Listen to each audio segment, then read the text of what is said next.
오늘 새벽 말씀은 요한복음 12장 1절에서 8절까지 말씀입니다. 오늘 말씀에서는 예수님이 베다니를 방문하십니다.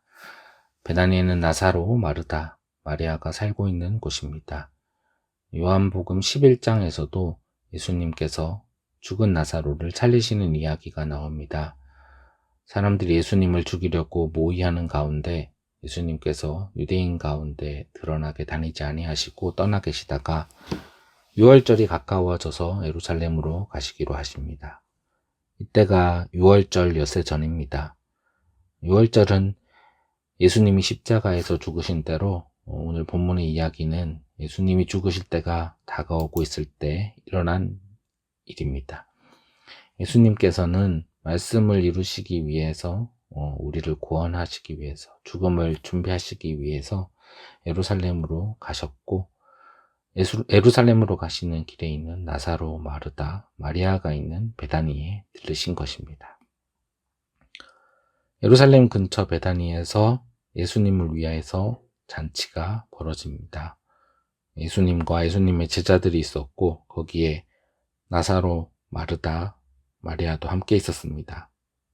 본문에서 잔치 때 예수님과 함께 있었던 사람들의 모습이 나오는데 마르다는 일을 하고 있었고 나사로는 예수님과 함께 있는 앉은 자 중에 있었습니다. 잔치가 열리는 중에 마리아가 향유를 가져와서 예수님께 붓는 사건이 일어납니다. 마리아가 향유를 준비하였습니다. 지극히 비싼 향유라고 나옵니다. 마리아가 부은 향유는 순전한 나드 한 건으로 300데나리온 정도의 값어치입니다. 한 데나리온은 하루 품삯이라고 생각하시면 되는데 그럼 300데나리온은 1년 품삯으로 1년 연봉이라고 생각하시면 됩니다. 지금 기준으로는 수천만 원 정도의 값비싼 향유인 것입니다. 마리아가 얼마나 많은 재산이 있었는지 알 수는 없지만 당시 여성 스스로 많은 재산을 가질 수 없었던 유대 사회의 분위기, 또 나병 환자가 거주하고 있는 베다니 마을 특성상 마리아에게 이 나드 한 근의 향유란 마리아가 가지고 있는 전 재산이라고 봐도 무방할 정도로 분명히 엄청나게 큰 재산이었을 것입니다. 마리아가 향유를 예수님의 발에 붓고 자기 머리털로 예수님의 발을 닦았습니다. 마리아는 어떤 마음으로 향유를 부었을까요? 발은 우리 몸에서 제일 낮은 위치에 있는 반면에 여성에게 머리카락은 귀한 신체 부위로 상징될 수 있습니다. 마리아는 값비싼 향유를 예수님의 발에 붓고 자신의 머리카락으로 예수님의 발을 닦아드렸습니다. 이것은 예수님 앞에서 자신을 낮추고 엎드려서 예수님을 높이는 행위입니다. 마리아는 예수님을 존귀하게 높이며 예수님께 경배를 드린 것입니다. 예수님께 향유를 붓고 머리카락으로 닦으니 온 집에 향유향이 가득해졌습니다. 향유향이 가득한 그때 제자 중 하나인 가룟 유다가 말합니다.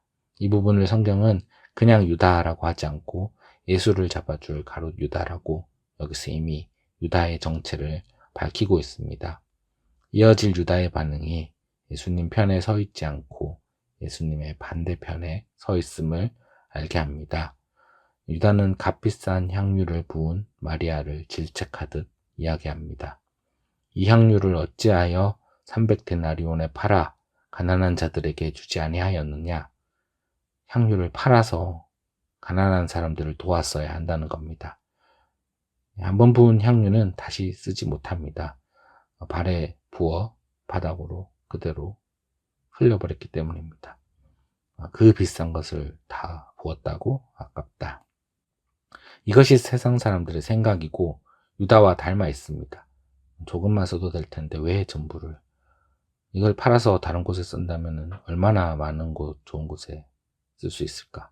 세상의 생각으로는 실용적이고 효율적인 것들이 떠오를 수 있습니다. 하지만 마리아는 달랐습니다. 부어야 할 것을 그대로 부었습니다. 그것이 예수님에 대한 마리아의 마음이고 믿음인 것입니다. 아낌없이 그대로 모든 것을 붓는 것. 마리아에겐 그 향유마저 예수님 앞에서는 부족하기에 예수님 발에 붓고 엎드려서 머리칼로 예수님의 발을 닦아 예수님을 높였습니다.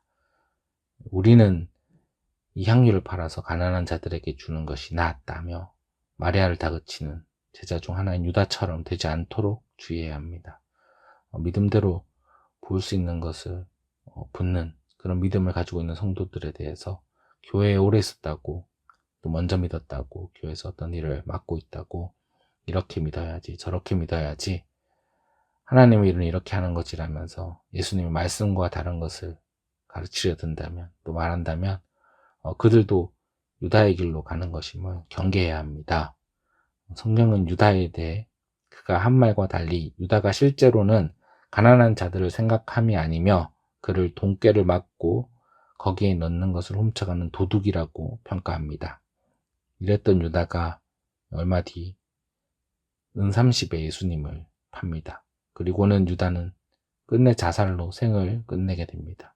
유다는 마리아를 질책했지만 예수님은 오히려 유다를 꾸짖었습니다. 예수님은 가만두라고 하십니다. 그를 가만두어 나의 장례할 날을 위하여 그것을 간직하게 하라. 마리아가 예수님의 장례할 날을 위하여 기념하게 하라고 하십니다. 그러면서 가난한 자는 항상 너희와 함께 있거니와 나는 항상 있지 아니하리라 하십니다.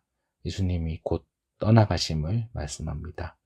예수님은 유다의 말은 옳지 않고 마리아가 하는 일이 옳다고 하시면서 마리아의 편을 들어주십니다. 마리아가 한 것은 예수님의 죽음을 준비한 것입니다. 마리아는 예수님을 만난 사건을 그냥 지나가지 않고 특별함으로 기념하였습니다. 마리아는 어떻게 향유를 부을 수 있었을까요? 누가복음 10장에서도 나오듯이 마리아는 예수님 말씀을 잘 들었기 때문입니다. 예수님께서는 말씀을 듣는 마리아가 좋은 선택을 했다고 합니다. 마르다도 열심히 일을 했지만 마리아는 예수님께 집중했습니다. 오늘 본문에서도 마르다는 여전히 일을 하고 있었습니다. 마리아는 말씀을 잘 들었기도 했고 예수님이 보여주신 죽음과 부활 사건의 의미도 잘 생각했을 겁니다. 다시 예수님을 만났을 때는 예수님께 집중해서 진짜 해야 할 일이 무엇인지를 깨달았습니다.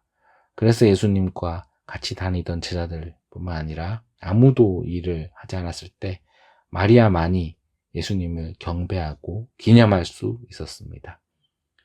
말씀을 잘 듣고 집중하여서 예수님의 일과 계획에 방향을 맞추면 가장 좋은 선택을 할 수 있습니다.